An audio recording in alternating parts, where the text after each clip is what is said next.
Moskvanın bütün hava limanları fəaliyyətini dayandırıb. Buna səbəb Ukraynanın Rusiya paytaxtına kütləvi dron hücumu olub. Moskva aeroportlarında təxminən 200 reysin təxirə salındığı bildirilib. Şeremetyevo hava limanının mətbuat xidməti müvəqqəti məhdudiyyətlərin tətbiq olunduğunu açıqlayıb. Uçuş cədvəlində dəyişikliklərin mümkünlüyü barədə xəbərdarlıq olunub. Vnukovo, Domodedovo və Jukhovski hava limanları bütün təyyarələrin uçuşunu və enişini dayandırdığını açıqlayıb.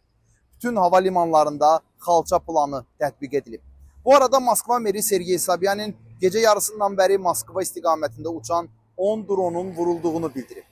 Ümumiyyətlə, son günlər Rusiya-Ukrayna cəbhəsində vəziyyət gərginləşib. Ukrayna Rusiyanın Çuvaşiya Respublikasının Çebaksarı şəhərinə Flamingo raketləri və pualarla zərbə indirib. Pualardan biri Çebaksarıdakı yaşayış binasına düşüb. Nəticədə 2 nəfər həyatını itirib, 34 nəfər yaralanıb.